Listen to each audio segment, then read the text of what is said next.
As the battleship neared Leyte Gulf, her crew prepared for action.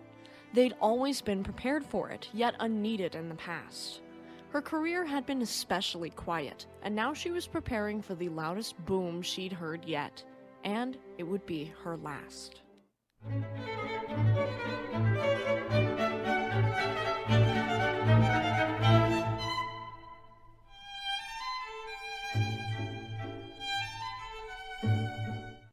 Welcome to Shipwreck Sunday. My name is Eleanor. Just a quick disclaimer for a younger audience before we dive in. This story may be disturbing to some, so viewer discretion is advised. Okay everyone, let's get into it. Yamashiro, which translates to mountain castle and is named after the ancient Yamashiro province, was the second of two Fuso-class dreadnought battleships built for the Imperial Japanese Navy. She was laid down on November 30th, 1913 at the Yokosuka Naval Arsenal. She'd be built over the course of 1914 and 1915, being launched on November 3rd, 1915 to head to sea trials. Before we get much further into her story, let's look at her building and specs.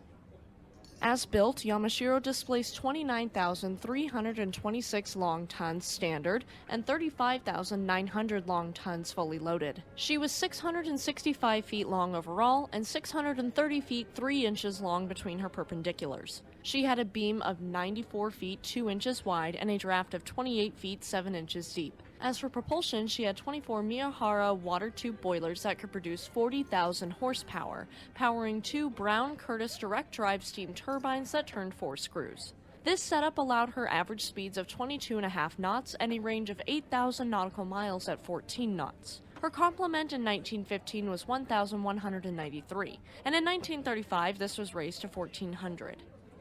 Looking at things that go boom, she had 6 twin-mounted 14-inch guns, 16 single-mounted 6-inch guns, and 6 21-inch torpedo tubes. As for armor, she was heavily protected with 12-inch belt armor, deck armor that ranged from 1.3 inches to 2 inches, bulkhead armor that ranged from 4 inches to 12 inches, barbette armor that ranged from 8 inches to 12 inches, turret armor that ranged from 9 inches to 11 inches, and conning tower armor that was 13.8 inches thick. In 1944, she'd undergo a major refit, and we will cover that when we get there in her story.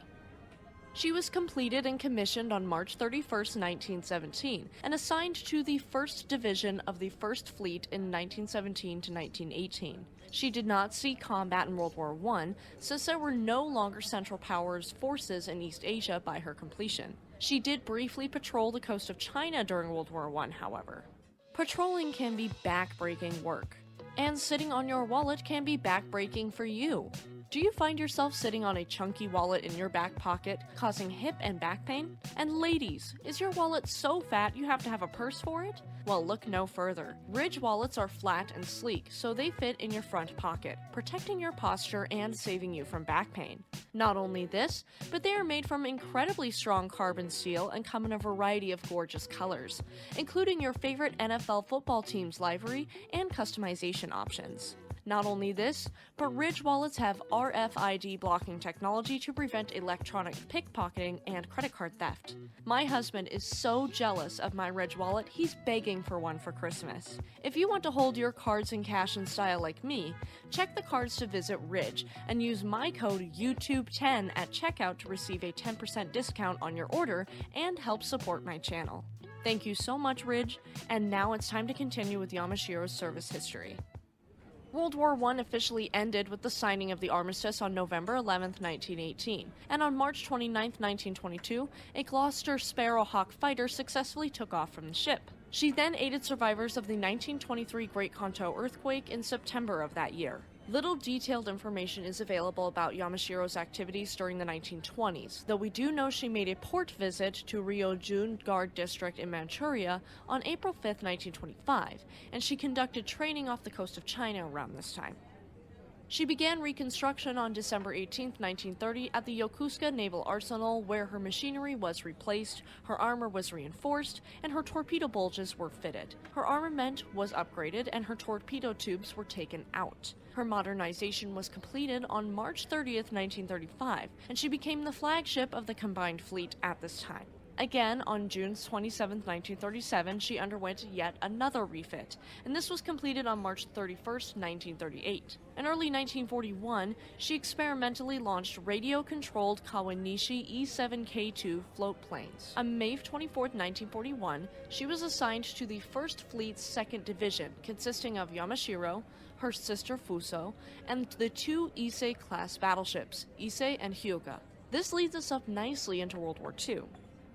World War II in Europe began on September 1, 1939 with the Nazi invasion of Poland, but it would not begin in the Pacific until the attack at Pearl Harbor on December 7, 1941. The division, reinforced by the battleships Nagato and Mutsu and the light carrier Hosho, sortied from Hashirojima to the Bonin Islands as distant support for the 1st Air Fleet attacking Pearl Harbor, and they returned 6 days later.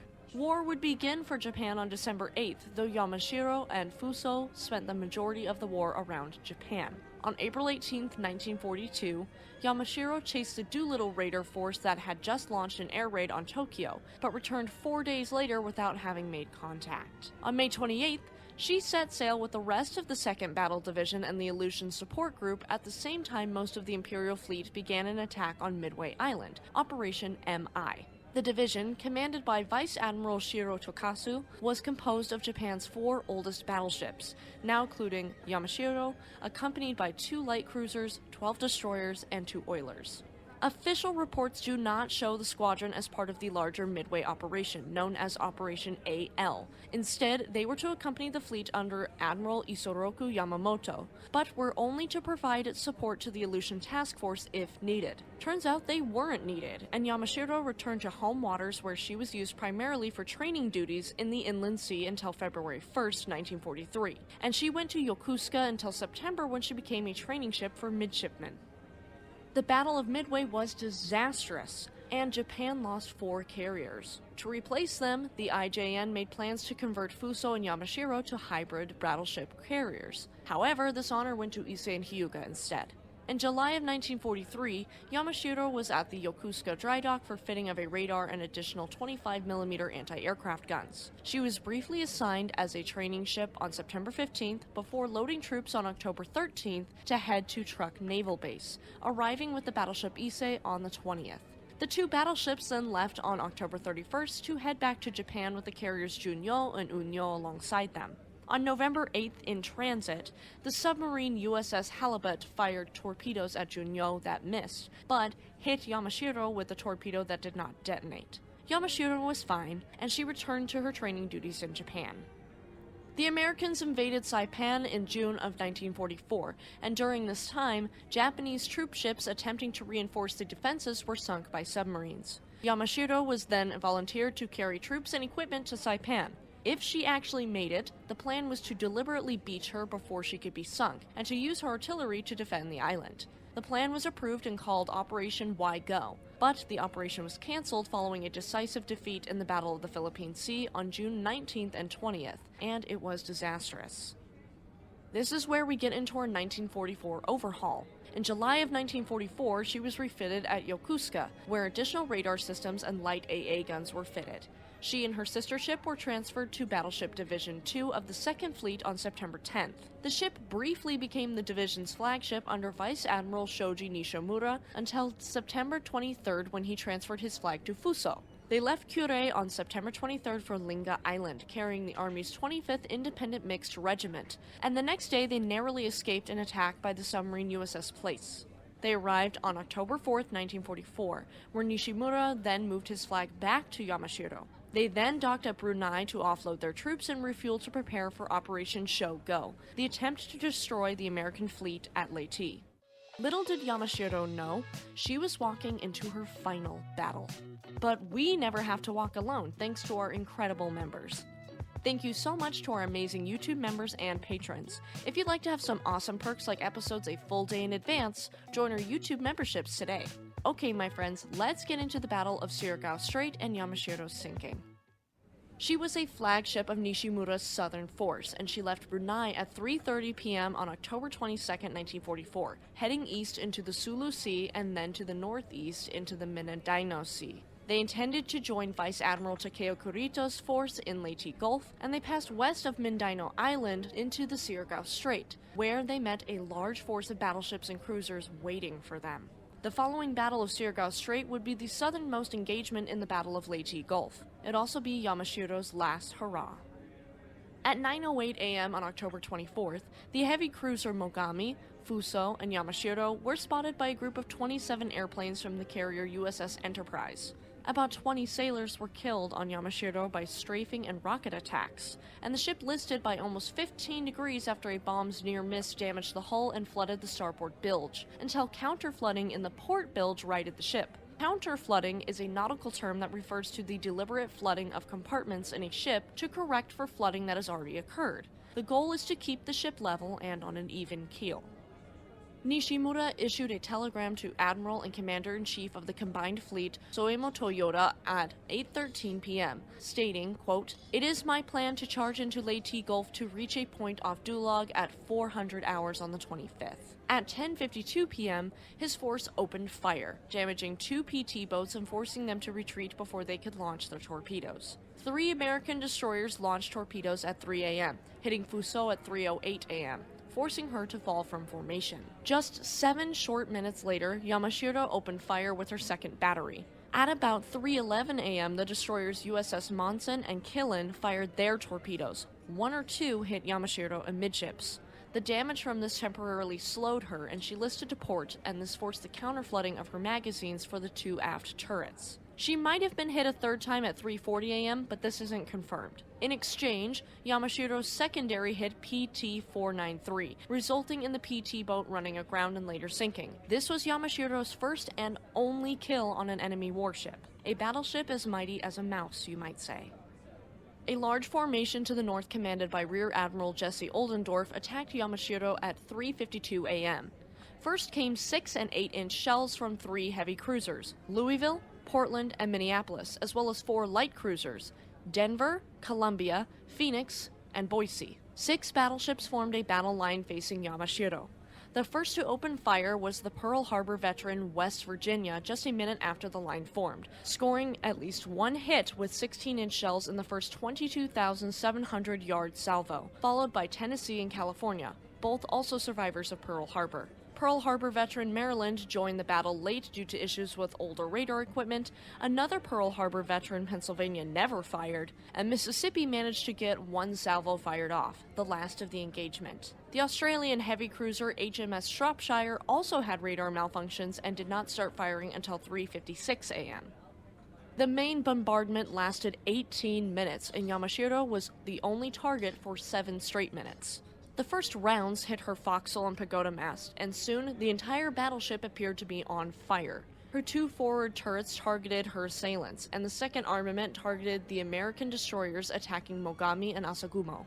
She continued firing in all directions, but was not able to target the battleships with the 4 other operational 14-inch guns of her amidships turrets until almost 4 a.m. after facing west. A huge explosion rang out at 4:04 a.m., possibly from one of the middle turrets, and she increased her firing rate between 4:03 and 4:09, despite the widespread fires and damage. She was hit during this time near the starboard engine room by a torpedo. At 4:09 a.m., her speed was back to 12 knots, and Nishimura wired to Kurita, quote, "We proceed till totally annihilated. I have definitely accomplished my mission as prearranged. Please rest assured." At this time, Oldendorf issued a brief ceasefire order to the entire formation after hearing that the destroyer Albert W. Grant was receiving friendly fire, and the Japanese ships also stopped. All was silent for a brief moment in time.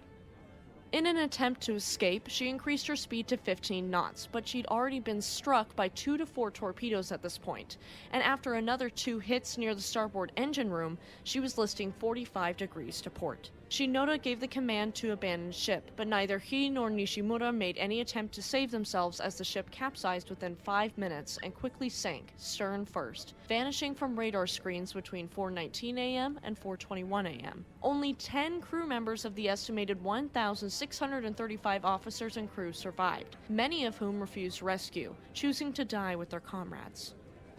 She rested alone on the seafloor undiscovered until John Bennett claimed to have found her wreck in April of 2001, but confirmation of the wreck's identity couldn't be made.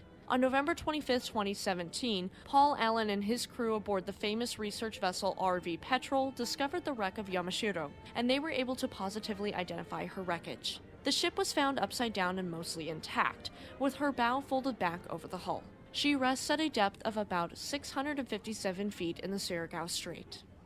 Yamashiro was a quiet battleship with a quiet career leading up to her explosive demise, as did her sister ship Fuso.